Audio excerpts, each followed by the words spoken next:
네, 안녕하세요. 지난 시간에 우리가 그 루프 반복하는 방법 중에서 이제 while문을 살펴봤고요. 그리고 while문을 이제 사용하기 위해서 변수를 이제 업데이트하는 방법도 생각을 했는데요. 이번 시간에는 while문을 사용을 해서 우리가 어떤 내가 계산하고자 하는 어떤 값을 반복적으로 계산을 해서 조금씩 내가 원하는 값에 가까운 값으로 이렇게 수렴하도록 가까이 가도록 하는 그러한 방법을 생각을 해보려고 합니다. 이러한 아직 설명을 아직 안 했지만 지금 이번 시간 살펴볼 이제 방법이 그런 방법에서 보면 포문이나 이런 방법을 이제 쓰기는 좀 부적절하고요.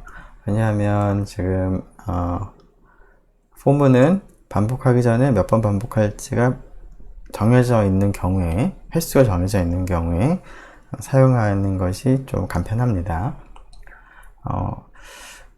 근데 오늘 지금 이번 시간 소개할 그러한 방법은 시작하기 전에는 몇 번 반복할지가 미리 정해져 있지가 않기 때문에 for문을 쓰기보다는 while문을 쓰는 것이 훨씬 더 적절한 그런 상황이 되겠습니다.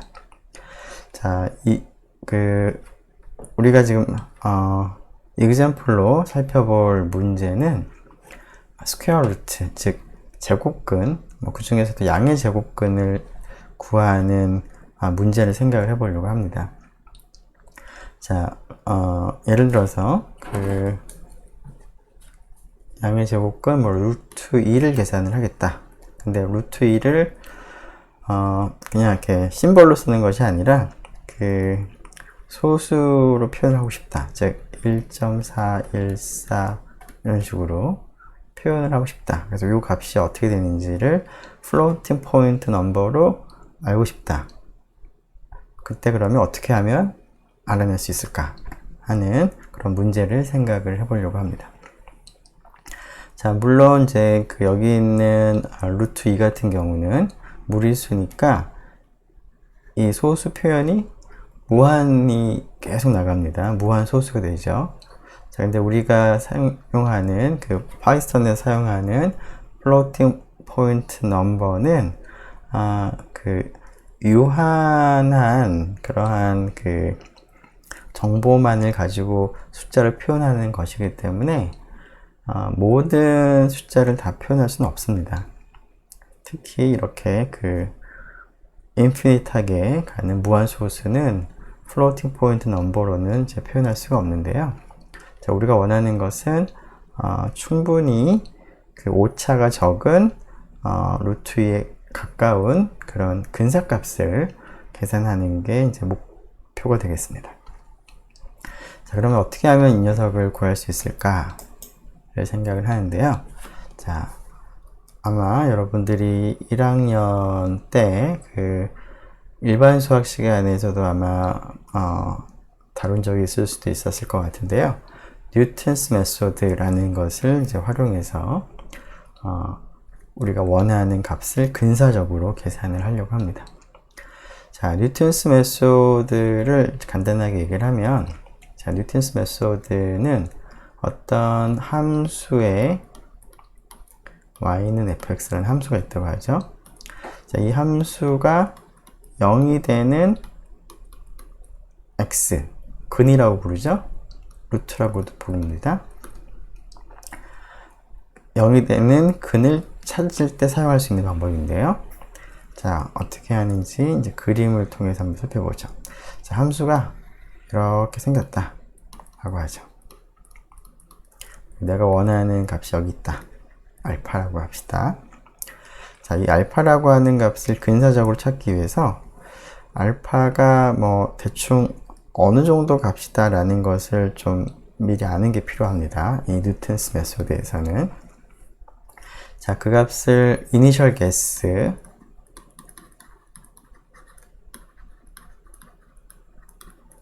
혹은 초기값이라고 하는데요. 알파의 값을 정확히는 모르지만 대충 알파가 얼마쯤이다 하는 초기 값이 필요합니다. 뉴턴스 메소드를 사용하려면. 뭐 예를 들면 루트 2 같은 경우를 내가 정확하게 알고 싶다. 네, 루트 2는 내가 뭐 정확하게 모르지만 그래도 대충 한 1 근처에 있다. 아니면 1.4 근처에 있다 라는 거는 우리가 알 거죠. 그래서 이러한 값을 초기 값으로 사용을 할 텐데요. 자, 여기에 초기 값이 하나 있다고 하겠습니다. 이니셜 게스. 자, 이니셜 게스는 당연히 뭐 알파는 아닌 거니까 그 점에서의 함수 값은 당연히 뭐 0이 되지 않을 겁니다. 일반적으로. 뭐 만약 x0를 넣었던 함수 값이 0이 된다. 그러면 뭐 우리가 원하는 알파를 정확하게 찾은 거니까 뭐 그 경우는 뭐 목적을 다 이룬 거지.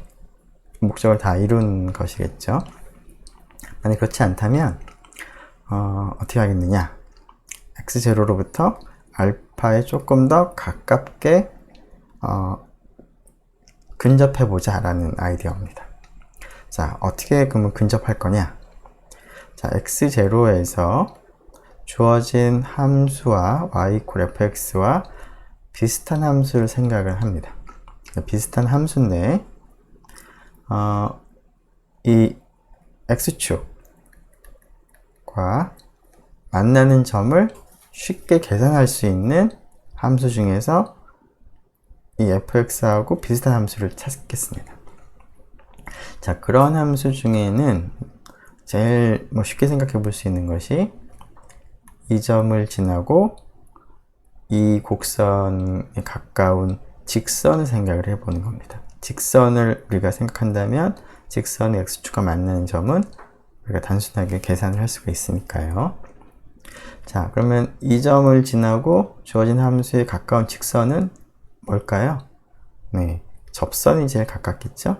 이 점에서만 생각한다면. 그래서 여기서 접선을 긋습니다. 자, 그래서 우리가 원하는 것은 fx가 0이 된 알파를 찾고자 하는데요.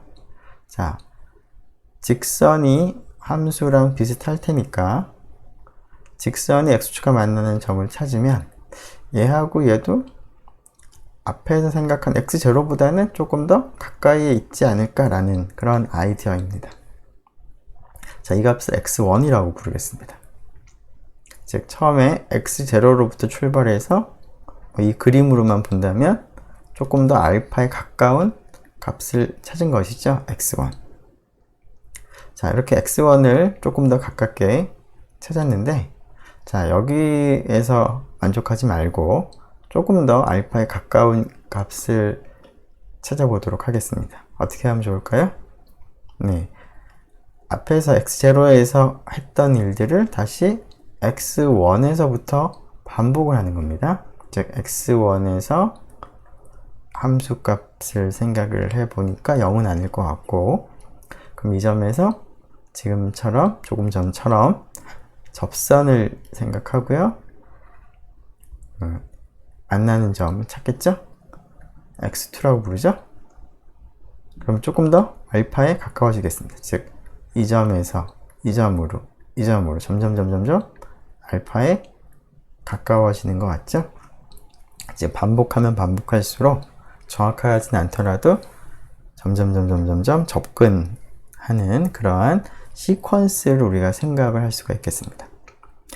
자, 그러면 x0, x1, x2 이렇게 값들을 쭉 얻는데 이것을 하나 이제 수열로 생각을 해본다면 지금 이 그림으로 밀어보면 이 수열의 극한이 어떻게 될까요? 네, 아마도 내가 원하는 fx가 0이 되는 근 알파로 수렴해 갈 것처럼 보이죠, 그죠?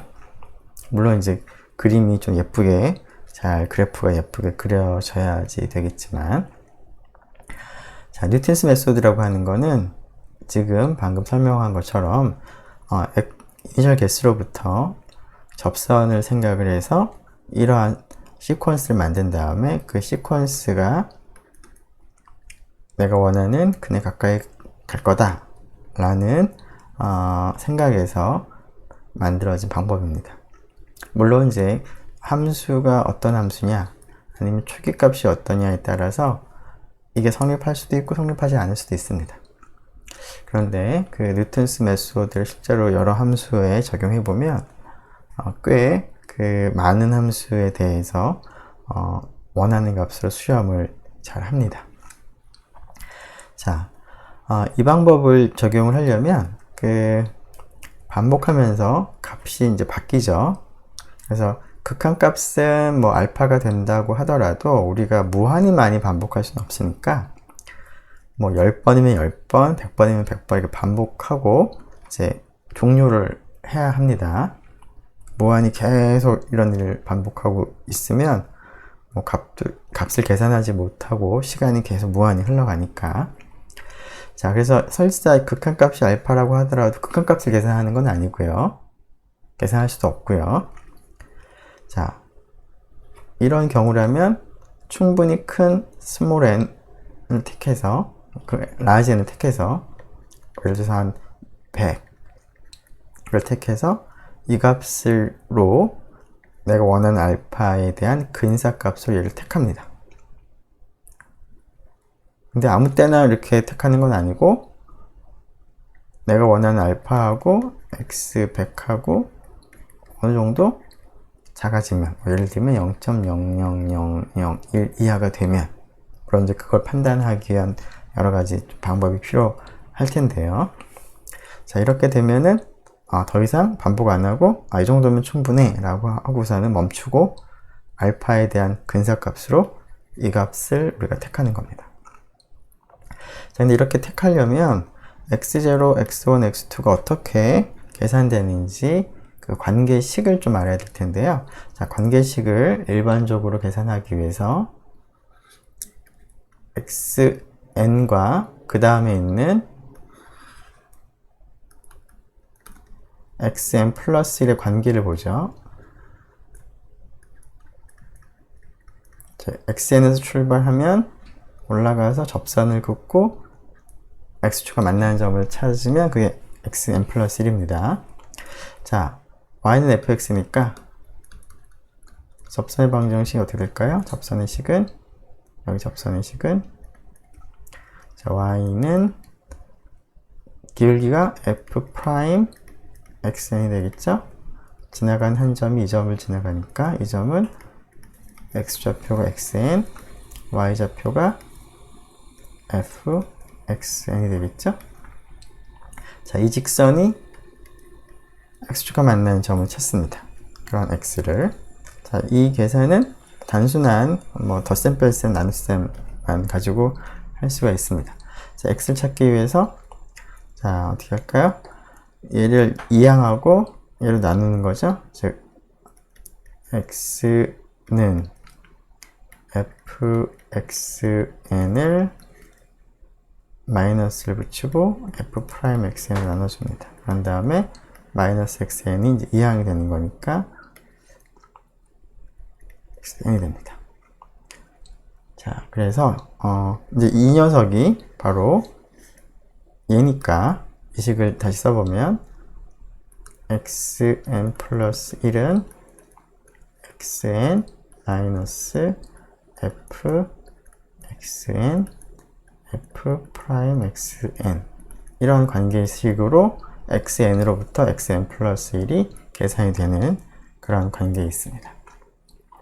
자, 물론 이제 그 여기 분모에 있는 값은 0이면 곤란하겠죠? 그래서 분모가 0이 되면은 지금 이런 방법을 적용할 수가 없을 텐데요. 대부분의 경우, 뭐 대부분은 아니지만, 네. 우리가 생각하는 뭐 일반적인 경우에는 분모가 0이 되지 않는 경우들이 많이 있고요. 자, 그런 경우에 이제 이러한 방법을 적용해서 찾을 수가 있습니다. 네. 그러면 네, 지금 우리가 원하는 스퀘어 루트의 이 문제를 그러니까 이 방법을 적용을 해보도록 하죠. 네. 지금 내가 찾고자 하는 것은 a가 있으면 루트 a에 대한 근사값을 찾으려고 합니다.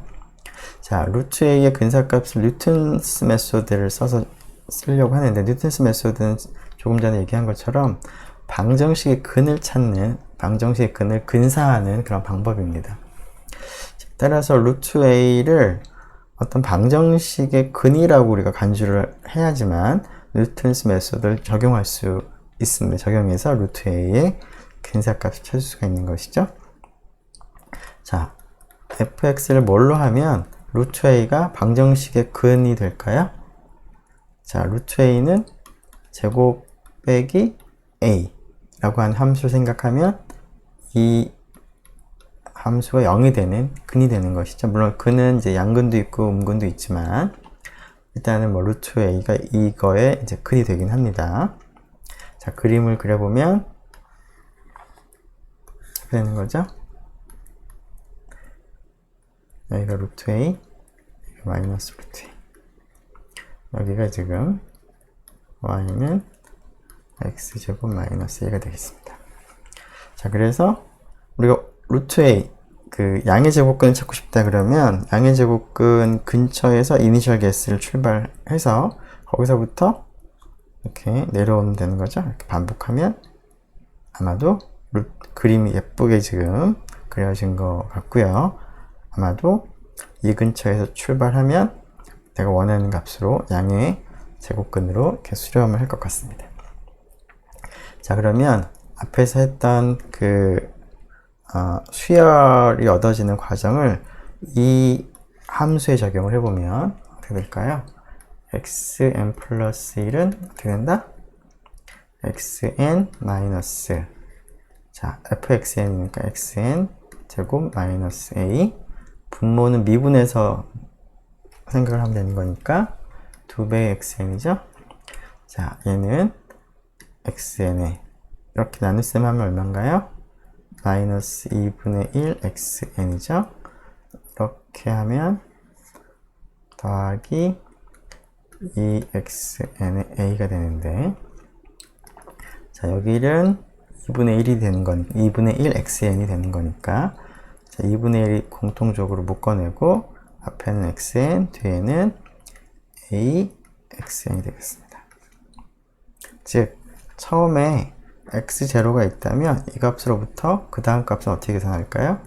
2분의 1에 x0 더하기 a x0로 계산합니다.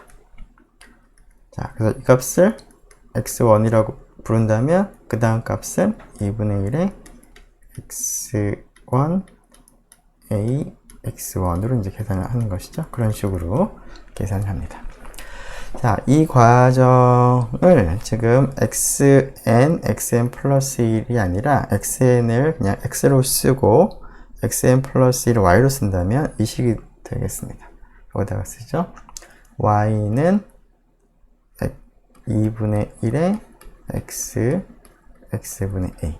즉 x가 처음에 출발하는 값이고 y가 이제 바로 그 다음에 있는 그 값을 이제 y라고 쓴다면 이러한 관계로 x로부터 y를 계산하면 되겠습니다. 그런데 그 과정을 한 번만 하는 것이 아니라 계속 반복하는 거죠. 자, 그래서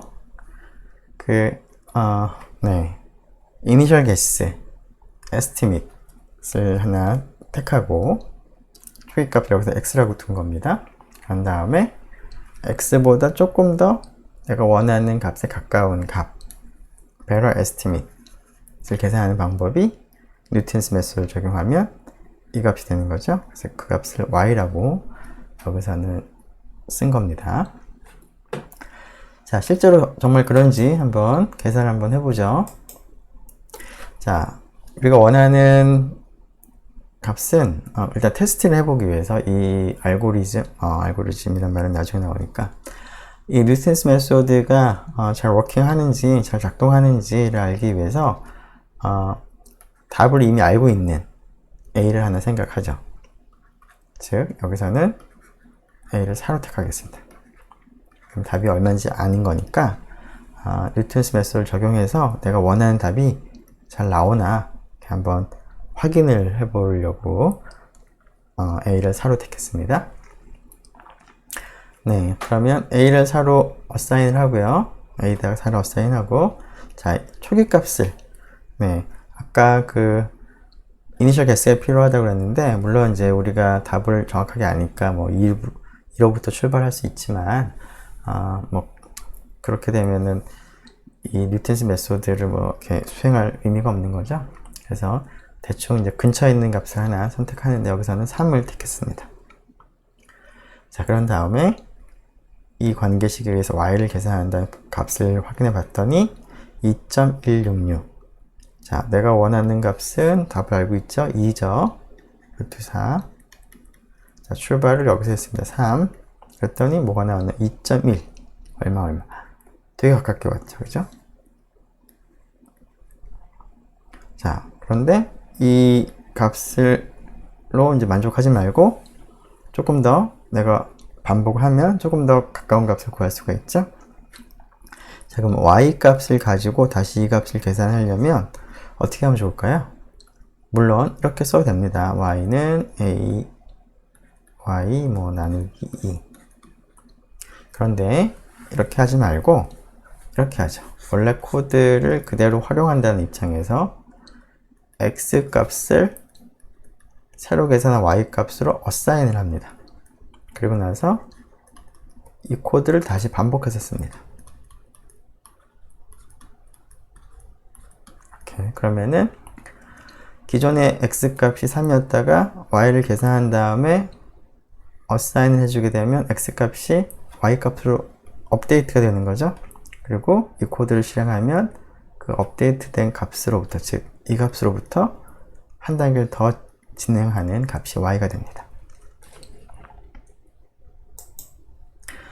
네, 그래서 한 번 더 해본 거죠. 자, y를 x 어사인하고 같은 식으로 y를 계산한 다음에 y를 봤더니 2.006, 2.166에서 또 훨씬 더 가까워졌습니다. 자, 이 일을 한 번 더 하면 어떨까요? 네, 또 가까워지겠죠? 자, 한 번 더 했더니 2.0000 되게 2랑 거의 2랑 비슷해졌습니다. 한 번 또 할까요? 0000003 거의 뭐 정확한 답처럼 보이죠? 그죠? 자, 이런 식으로 계속 하는데 문제는 앞에서도 잠깐 언급한 것처럼 과연 이렇게 계속 하다가 언제 멈출까 하는 것을 어떻게 알아낼 수 있느냐라는 겁니다. 지금은 여러분들이 답을 아니까 뭐 2에 가까워지면 멈추면 될 것 같은데, 정답을 모르는 상황에서는 구해진 게 뭐 정답인지 아닌지 뭐 알 수가 없죠. 그죠? 자, 그래서 그럴 때는 업데이트를 쭉 해 나가는데, 업데이트라는 과정에서 변화가 없다면, 아니면 변화가 거의 없다면, 그게 일종의 내가 원하는 값에 거의 다 왔다라는 그러한 반증이 될 거라고 생각할 수가 있겠습니다. 자, 그래서 더 반복을 하다가 지금 아까 그 상태에서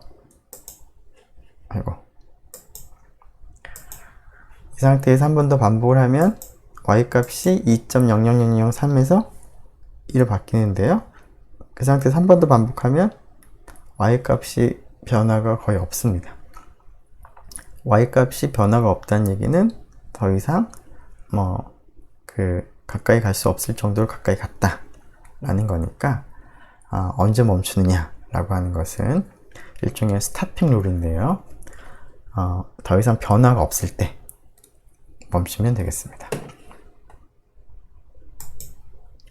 자, 그래서 처음에 출발한 값과 그거로부터 계산한 값이 똑같아지면 improve가 없는 거죠. 그러면 그때 멈추면 될 것 같습니다. 일단은 이게 뭐 아주 썩 좋은 방법은 아닌데 일단은 이 방법을 쓰죠. 자, 그러면 앞에서 우리가 while문을 이제 소개를 했는데, 이 경우에 정확하게 while문을 쓰는 게 적절할 것 같습니다.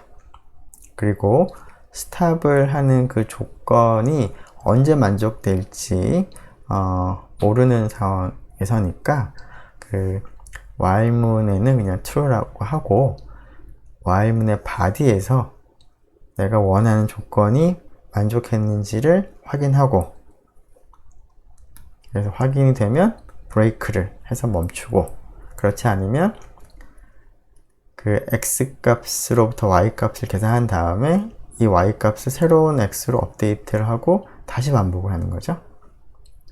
자, 물론 여기서는 처음에 출발하는 x가 얼마인지를 먼저 출력을 했습니다.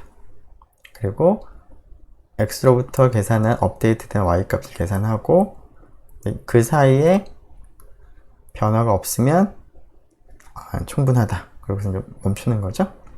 그러면 이제 while문이 끝나고 나서 내가 원하는 값은, 자, x 또는 y를 원하는 값을 택하면 되겠습니다.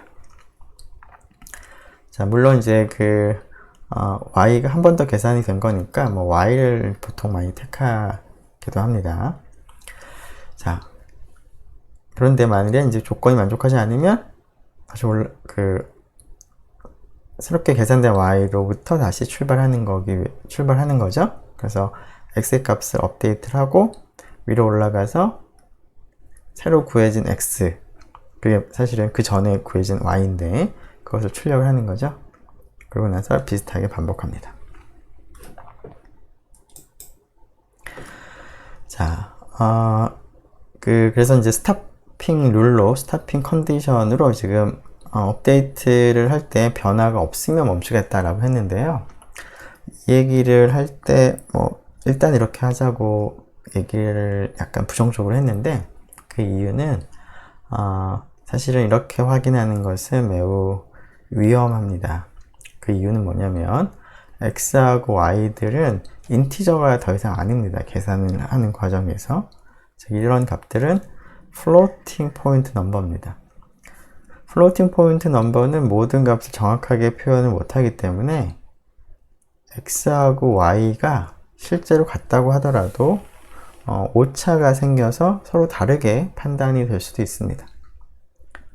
자, 그래서 사실은 두 개 floating point number가 같다라고 하는 조건은 거의 만족하기가 어려운 조건입니다. 더군다나 조금 전 같은 경우는 이제 2로 딱 답이 나오는 것 같으니까 그렇게 되지만, 조금이라도 차이가 있으면서 계속 업데이트가 되면 그 두 개가 동일하게 되기가 어려운 경우도 많이 있습니다. 자, 그래서 floating point number 두 개를 비교할 때는 exact하게 같다라고 테스트를 하는 것은 굉장히 위험합니다. 이런 일이 벌어지지 않을 경우가 대부분이기 때문에. 자, 그래서 여기서는 floating point number 비교할 때는 좀 더 안전하게 하는 방법은 충분히 가까우면 같은 걸로 지금 보는 게 안전할 것 같습니다. 자, 그렇게 하기 위해서 x랑 y랑 동일할 때 멈추지 말고 x하고 y가 굉장히 작을 때, epsilon은 굉장히 작은 값을 의미하겠죠? 예를 들면 0.00001, 그래서 그것보다 작으면 x하고 y는 이 오차 범위 안에서는 거의 같은 걸로 볼 수 있다 라는 의미가 되는 거니까, 거기서 이런 조건을 만족하면 더 이상 improve가 안 됐다고 보고, 즉 내가 원하는 값에 도달했다라고 보고 멈추는 겁니다. 자, 이러한 값을 우리가 threshold라는 말을 씁니다. threshold, L이 빠졌죠? LD. 한계치인 거죠. 혹은 tolerance라는 말을 쓰기도 합니다. error tolerance. 보이죠? tolerance. 그러니까 허용되는 오차라는 거죠. 자, 그래서 이 값을 물론 이제 어떻게 정하냐에 따라서 좀 다를 수는 있을 텐데, 이 값을 사용 목적에 맞춰서 충분히 작은 값으로 택해서 비교를 합니다. 그래서 그것을 이제 파이썬 코드를 쓰면은 절대값을 택해야 되니까 엡실론은 이제 미리 위에서 값을 충분히 작은 값을 정했다고 한다면, 정한 변수 이름이라고 한다면, 앞에서 했던 그 스타핑 컨디션을 조금 전에 본 것처럼 f abs y 빼기 x 엡실론, 엡실론을 그 전에 미리 정했을 거고요. 이렇게 바꿔야 되겠죠? 그런 경우에는 이제 브레이크한다 로 바꾸면 될 것 같습니다. 자, 여기 있는 엡실론은 뭐 굉장히 작은 값. 그래서 이 값보다 작으면 충분히 작다라고 볼 수 있는 그런 값. 결국 이 값이 결국은 x하고 y가 얼마나 가까운지를 결정하는 그런 값이 되는 것이죠. 자, 그래서 그것을 반영하면 코드가 이와 같이 바뀌겠습니다. 물론 이 이전에 x 초기값이 하나 정해져 있어야 되겠죠. 이니셜 개스로 뭐 조금 전 같은 경우라면 3을 정하는 게 필요할 거고요. 물론 a도 미리 값을 정해놔야겠죠. 4. 그리고 엡실론도 미리 정해놔야 됩니다. 그리고 이제 이게 루프가 끝나고 났을 때 뭐 x 혹은 y 값을 내가 원하는 근에 대한, 여기서는 루트 a죠. 루트 a에 대한 근사값으로 y 혹은 x를 택하면 되겠습니다. 네, 근데 뭐 그 x보다는 y를 택하는 게 보통입니다. 왜냐하면 x보다 한 번 더 계산한 게 y니까 y가 조금이라도 더 가까울 거라고 기대를 할 수가 있겠습니다. 자, 조금 전에 우리가 그 양의 제곱근을 계산하는 방법으로 뉴턴스 메소드를 소개를 했는데요. 자, 이런 뉴턴스 메소드 같은 것들을 알고리즘이라고 부릅니다. 자, 알고리즘이라는 말을 여러분들이 아마 뭐 이미 많이 들어본 사람도 있을 것 같은데요. 알고리즘이 뭐냐라고 설명을 하자면 다음과 같이 보통 얘기를 할 수가 있을 것 같습니다. 어떤 종류의 문제를, 조금 전 같은 경우라면 스퀘어 루트, 제곱근을 계산하는 그런 문제겠죠. 그런 문제를 이제 해결하는 그런 어떤 과정, 절차입니다. 그런데 그게 기계적인 어떤 과정을 우리가 알고리즘이라고 부릅니다. 자, 기계적인 과정이라는 거는 무엇을 의미할까요? 네. 어떤 누구도 그 과정을 아는 사람이면 특별히 뭐 그 머리가 좋든 머리가 나쁘든 상관없이 그냥 기계적으로 따라갈 수 있는 그런 과정이라는 겁니다. 자, 그렇게 해야지만 컴퓨터가 따라갈 수 있는 거죠. 컴퓨터가 뭐 사실은 최근에는 뭐 인공지능 뭐 이런 말도 있지만 그거는 이제 그 컴퓨터가 하는 일들을 이제 뭐 이렇게 좋게 얘기를 할 때 뭐 그렇게 얘기를 할 수는 있겠지만 컴퓨터 자체가 살아온 것 같지는 않죠. 그래서 사실은 이제 컴퓨터는 지시한 대로만 이제 움직입니다. 그래서 정확하게 기계적인 어떤 절차, 과정을 갖다가 알려줘야지만 그대로 따라갑니다. 그래서 알고리즘이라고 하는 것은 이제 컴퓨터를 통해서 계산하는 어떤 방법이어야 하므로 특별히 인텔리전스가 필요 없이 미케니컬하게 룰만 따라가면 할 수 있는 그러한 것을 알고리즘이라고 부릅니다. 자, 알고리즘이라는 것이 어떤 의미인지를 조금 더 살펴보기 위해서 곱셈하는 상황을 좀 생각을 해보죠. 자, 싱글 디짓, 한 자리 숫자 곱셈을 하는 과정을 생각을 해보죠. 자, 여러분들이 초등학교 뭐 한 2, 3학년 때쯤이었나요? 여러분들이 구구단을 외운 게 언제죠? 자, 구구단을 외우면 여러분들이 한 자릿수 곱셈을 다 할 수 있죠. 자, 구구단은 표를 이제 외우는 거죠. 자, 2 곱하기 3은 6이고 2 곱하기 4는 8이고 쭉 외우는 겁니다. 자, 구구단표를 외우면 여러분들이 한 자릿수 곱셈을 할 수가 있습니다. 자, 이 구구단표를 외워서 한 자릿수 계산을 할 수 있는 것이 기계적인 프로세스일까? 즉, 알고리즘일까? 생각을 해보면, 네, 경우에 따라서는 뭐 기계적이라고도 볼 수도 있습니다. 그 테이블에 있는 값을 이제 하나씩 갖고 오는 뭐 룰을 따라간다 라는 의미에서. 자, 그런데 그런 경우보다는 조금 좀 더 구체적으로 이렇게 따라갈 수 있는 그런 과정을 알고리즘, 기계적인 과정이라고 부르는데요.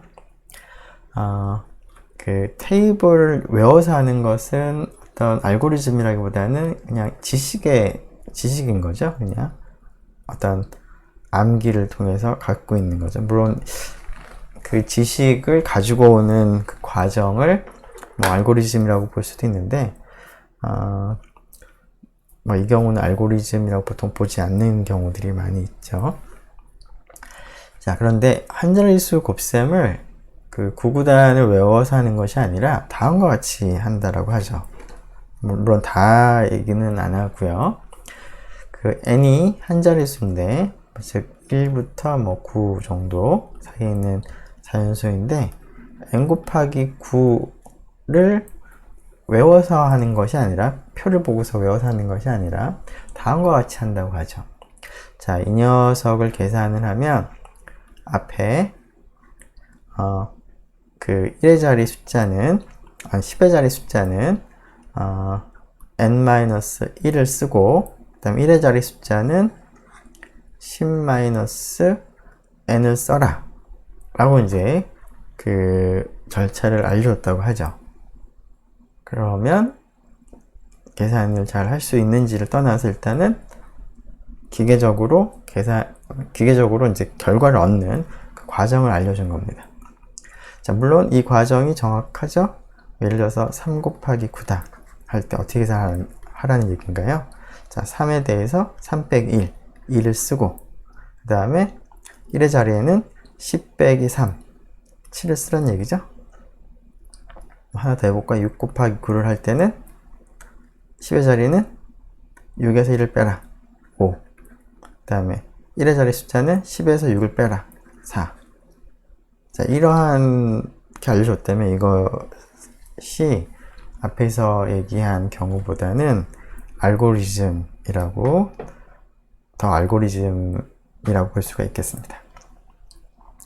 즉, 알고리즘이라고 하는 거는, 네, 지금 얘기한 것처럼 어떤 것을 얻기 위한 과정을 그냥 기계적으로 쭉 알려준 거가 바로 알고리즘이 되겠습니다.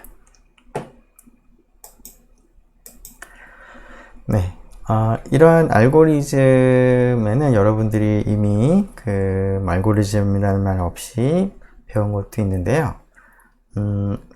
그 긴 세 자릿수와 네 자릿수 덧셈, 아니면 뭐 네 자릿수, 두 자릿수 뺄셈 같은 거 할 때 여러분들 어떻게 하는 걸로 배웠나요? 예를 들어서 327 더하기 836을 한다. 그러면 어떻게 하죠? 자, 1의 자리를 보고 7하고 6을 더하죠. 자, 7하고 6을 더하는 그거 자체는 뭐 알고리즘이라고 볼 수는 없지만, 더한 다음에 어떻게 하느냐? 13이 되겠죠? 자, 그러고 나서 어떻게 하죠? 3을 쓰고 여기 1을 어디다 쓰죠? 즉, 얘를 갖다 올립니다. 자, 얘를 갖다가 carrying이라고 부릅니다. 영어 표현으로. 그러면은 그 다음 자리에서는 올리 거 하고 나머지 그 원래 있었던 거랑 다 더하죠. 그러면은 6이 되죠. 그러면은 이거는 10을 넘지 않는 거니까 6만 쓰고 올리는 건 없습니다. 0이 올라가는 거라고 볼 수도 있고. 자, 그러고 나서 다시 또 더하죠. 그러면 11이 되는데 10을 넘으니까 1만 쓰고 또 1을 올리죠. 그래서 이렇게 쓰는 거죠. 즉, 이러한 그 덧셈하는 방법이 carrying, 올림을 통해서 이제 올림을 가지고 뭐 올림을 이용해서 하는 덧셈 방법입니다. 자, 비슷하게 그 뺄셈 할 때는 그 모자라면 위에서 빌려오죠. 그래서 그러한 방법을 영어 표현으로 subtraction with borrowing이라고 부릅니다. 자, 나눗셈도 우리가 여러분들이 알고 있을 텐데, 뭐 예를 들어서 387, 3872라고 할까요? 좀 크게. 그 다음에 54로 나눈다. 어떻게 하나요? 자, 요 숫자만 보고 54가 크니까 조금 더 보죠. 그런 다음에 숫자를 이제 54를 387로 이제 나눈 몫을 생각을 하는 거죠. 그래서 이 경우에는 한 6 정도 될 것 같죠. 그래서 6, 5, 30, 6, 4, 24, 6, 5, 30, 6, 4, 24. 그래서 빼죠. 그러면 얼마죠? 6, 3, 이거 되죠. 그러고 나서 다시 또 54랑 632를 가지고 이 값을 계산하는 거죠. 이런 식으로 하는 걸 long division이라고 부르는데, 이런 것들이 전부 다 알고리즘입니다. 딱 그 절차가 기계적으로 정해져 있기 때문에. 자, 우리가 알고리즘이라고 부르는 거는 누구나 다 따라갈 수 있는 기계적인 어떤 프로세스다. 그런 것을 하기 위해서 특별히 지능이 필요하지는 않다라는 겁니다. 자, 이러한 메커니컬한 기계적인 것은 몇 개의 어떤 룰, 어떤 규칙만 이제 지켜서 따라가면 되는 그런 형태를 우리가 알고리즘이라고 부르겠습니다. 네, 우리가 앞에서 소개한 뉴턴스 메소드가 하나의 알고리즘이 되겠죠? 자, 근데 이런 알고리즘을 실제로 수행하는 거는 반복을 계속 해야 됩니다. 앞에서 우리가 그림으로 그렸지만, 알고리즘을 실제로 우리가 executing, 즉 수행하는 거는 어떤 값을 가지고 계속 반복을 합니다. 1 계산하고, 그 다음에 1 계산하고, 계산하는 과정은 우리가 직접 하려면 굉장히 계산도 지겨울 것 같고, 이것도 수십 번 해야 된다면 그 과정도 굉장히 지루하겠죠? 재미가 없습니다. 자, 그런데 이런 알고리즘에서 굉장히 흥미로운 부분은 그런 알고리즘을 만드는 거죠. 디자인하는 부분이 굉장히 흥미롭고 지적으로 도전적인 그러한 문제이자 컴퓨터 사이언스 혹은 수학에서도 아주 핵심적인 중요한 부분이죠. 자, 그래서 여러분들은 이제 수학을 배우고 있으니까 이런 알고리즘들을 이제 잘 디자인하는 그러한 연습들, 훈련들을 좀 많이 해서 좋은 알고리즘들을 많이 개발할 수 있으면 굉장히 좋을 것 같습니다. 자, 그런데 이런 알고리즘을 개발하는 게 그렇게 쉬운 일은 아닌데요. 특히나 사람이 자연스럽게 하는 일들, 말을 한다거나 아니면 어떤 사물을 보고 인지한다거나 하는 것들은 사람 입장에서는 크게 어려움 없이 거의 무의식적으로 하기도 하는데, 그것을 알고리즘화 하기는 굉장히 어렵습니다. 알고리즘화 하려면 여러분들이 이제 말을 하고 이해를 하고 하는 과정을 앞에서 얘기한 것처럼 메커니컬한 어떤 몇 가지 룰에 의해서 탁탁탁탁 알려줄 수 있어야 되는데, 그런 게 쉽지가 않죠. 자, 그래서 natural language, 자연 언어 이해한다는 게 이렇게 알고리즘으로 바꾸는 게 이렇게 쉬운 그런 것은 아닙니다. 네, 이렇게 해서 뉴턴스 메소드를 소개하고, 그 다음에 알고리즘이 어떤 것인지 특성에 대해서 생각을 했는데요. 마지막으로 디버깅과 관련해서 몇 가지만 첨가하도록 하겠습니다. 자, 그 코드를 이제 여러분들이 이제 많이 쓰다 보면 이제 에러가 많이 나타날 수가 있고, 코드가 길어지면 어디에 에러가 있는지 찾기도 굉장히 어렵죠. 자, 그때 이제 여러분들이 이제 시도해 볼 수 있는 디버깅 하는 방법 중에 하나가 디버깅 바이 바이섹션입니다. 바이섹션이라는 뜻은 두 개로 자르다, 이분하다는 거죠. 이분법이 되겠습니다. 즉, 두 개로 잘라서 디버깅 한다 라는 그런 의미가 되겠습니다. 무슨 뜻일까요? 자, 여러분들이 가진 긴 코드에 어딘가에 에러가 발생을 해서 에러가 있는 곳을 찾고자 합니다. 예를 들어서 여러분이 작성한 코드가 100개의 라인으로 구성이 되어 있다고 하죠. 그때 그냥 단순하게 한 라인씩, 한 줄씩 에러가 있는지 없는지 하나씩 검사를 한다면 100번 그러한 과정을 거쳐야 될 겁니다. 아주 최악의 경우는. 자, 그런데 그런 경우에 디버깅 바이섹션을 쓴다는 건 무슨 뜻이냐? 전체 코드가 있을 때 이 코드를 반으로 쪼개는 거죠. 그래서 앞부분과 뒷부분을 쪼갠 다음에 이 중간쯤에다가 내가 좀 의심이 가는 그런 변수들을 확인할 수 있는 코드를 넣는 거죠. 예를 들면 프린트를 해본다던가 변수를. 그래서 의심 가는 그 변수가 프린트된 결과가 좀 문제가 있다. 그러면은 이 앞부분에서 에러가 있다라는 그런 의미가 될 거고요. 근데 프린트를 해봤더니 A가 크게 문제는 없다. 그러면은 에러가 이쪽이 아니라 아래쪽에서 발생했을 거라고 이제 우리가 추정할 수가 있겠습니다. 즉, 반으로 쪼개서 그 반 중에서 어느 쪽에서 에러가 났을지를 이제 확인을 하는 겁니다. 그런 다음에 어느 한쪽이 결정되면 이 부분 어딘가에서 에러가 났을 것 같다라고 확인이 되면 다시 이 부분을 또 반으로 잘라서 이쯤에다가 확인할 수 있는 코드를 집어넣고 그 코드 결과로부터 여기가 문제인지 여기가 문제인지를 파악을 하는 겁니다. 즉, 매번 반으로 그 범위를 좁혀 나가는 겁니다. 자, 이렇게 하면 100개의 라인이 있는 경우에 반씩 줄여나가면 대략 한 6, 7분 만에 여러분들이 원하는 위치를 찾을 수가 있겠습니다. 적어도 이론적으로는.